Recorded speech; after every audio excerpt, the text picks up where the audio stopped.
Hi guys, welcome to WandrinDutch. Today I'm going to be running through my top 5 PlayStation games of this gen.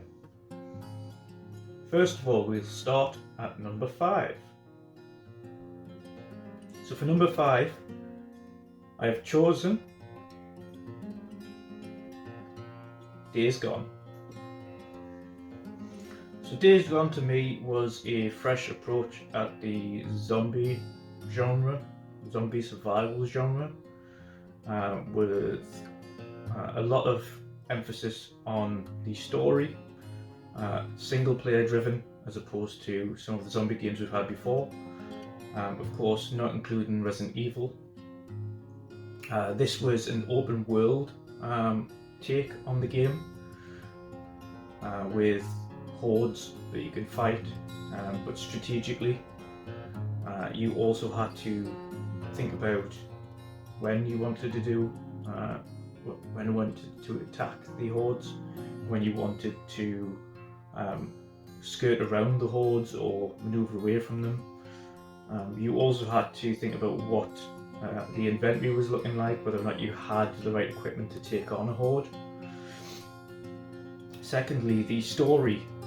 Again, very familiar story, but it was a good one.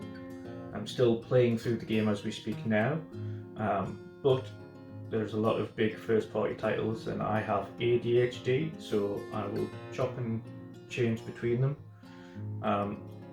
The story starts off a very familiar one, losing a loved one, and having flashbacks throughout. I won't go into detail, of course, to prevent spoilers, but there is a lot of different branching stories throughout the game, and the RPG or the roleplay mechanics that go into the survival genre of Days Gone was one of the things that I really liked about it. Of course, secondary to that, you also had the beautiful graphics and the gameplay itself. So very strong gameplay, good weapon mechanics, good gunplay, good traversal, and obviously the ability to upgrade and change the bike that you have as your main mode of transport all the way through the game was also really enjoyable.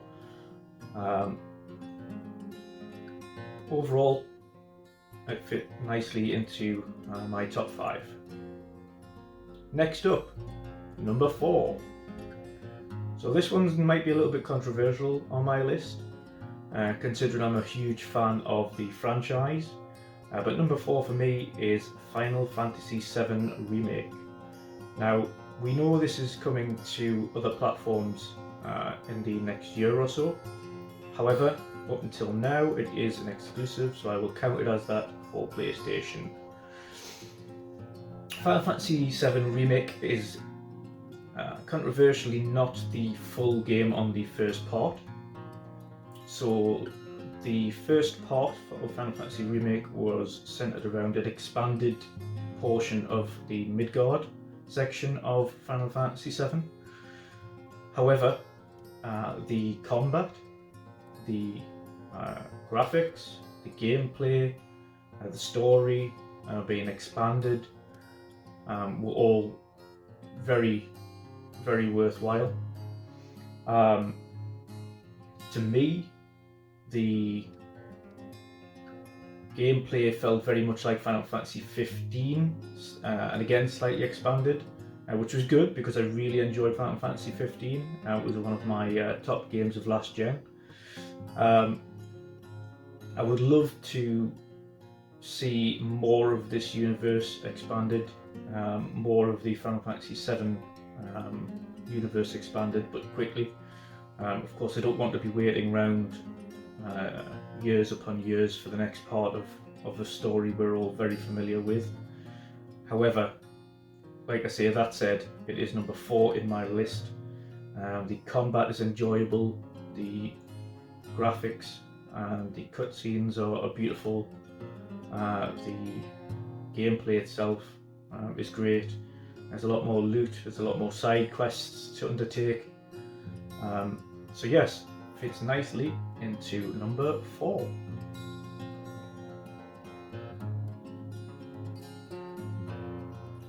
Number 3. Again, another Game of the Year contender. Ghosts of Tsushima. So this is one I've had a little bit of time with recently. Again, another one I'm still playing through as we speak. But it is number 3 on my list, and for a reason. This is a beautiful world, top to bottom, there is no doubt about that. Very much takes a lot of its cues from the Assassin's Creed open world kind of mechanics, where you have essentially towers that you have to get rid of in order to expand the map a little bit, i.e. the camps. The combat is fluid and enjoyable. It is not like Sekiro, it is not like Demon Souls. It is very much enjoyable. You can go the route of being a ghost or being a samurai. So, of course, being sneaky or being head-on and going just straight in. The upgradability is nice. The different armor and changing the armor and its colors, they're beautiful. And again, the story itself, meeting all the different characters along the way, all of the different side quests, and like I say, overall a very beautiful game and deserving of being number 3.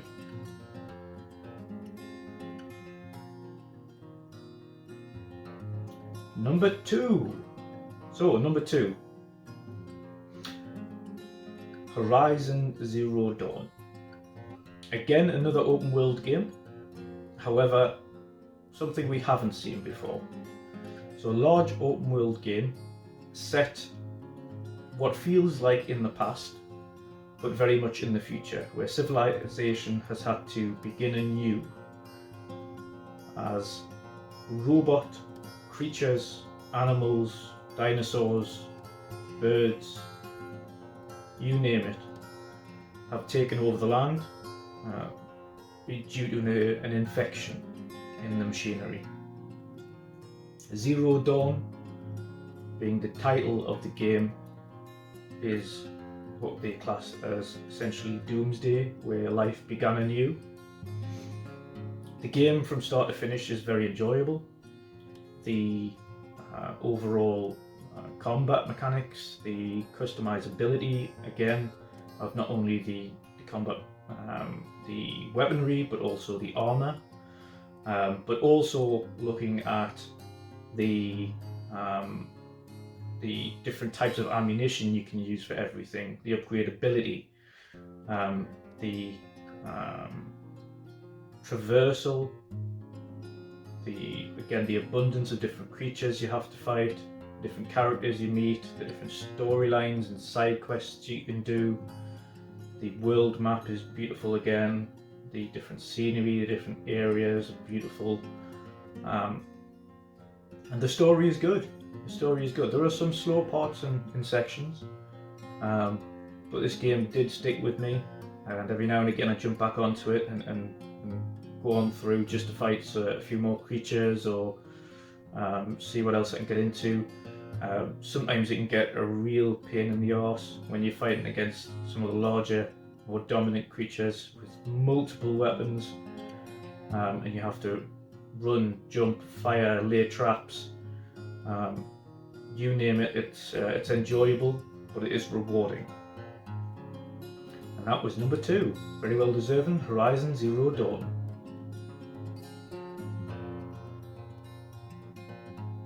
Finally, number 1. So, for number 1, you probably would have guessed it by now, but God of War. Now, God of War was the main reason I invested in PlayStation 4 this generation. Of course, it's been a long generation, but I did get into it quite late. So I didn't get into the generation up until the early part of 2018. Of course, picked up your standard games when I did, so picked up Uncharted 4 and picked up The Last of Us Remastered and a few other games like that. As you have to do being a PlayStation owner, you can't not play those games. But God of War was the main reason I picked up one of the consoles this generation. So for me, God of War was pretty much as close as you can get to being perfect as you can for a video game. The combat was fluid and enjoyable. The story was absolutely second to none. It was a brilliant story, start to finish. Invested myself in that story. Could easily invest myself into the world with Ymir, kind of taking you through the Norse history and all the different mythological stories as you're sailing around the world. Truly loved the game, loved the bosses, loved the characters. The voice work was brilliant. The world was beautiful. The different creatures were beautiful. It was very much in keeping with the Norse myth and mythology and ideology and beliefs. All the different creatures were the same as well. They had the key creatures and kind of key and mythological creatures and enemies and worlds. Everything was in keeping with what we love to see in those kind of games. The armour, the customizability on the armour was brilliant. The Valkyries were a pain in the arse, but also a good challenge. It was the only game I have platinumed on PlayStation this generation. Again, I'm an ADHD gamer, so I chop and change between them all of the time. But God of War was the only one where, in the opening weekend of that game coming out, I completely finished it, start to finish, all the way through the story. I used a couple of days after that to finish beating the Valkyrie and doing some of the side quests just to get the platinum, and it's the only game I've wanted to platinum on the PlayStation this generation, and thoroughly enjoyed doing it. We're jumping back into it now on New Game Plus.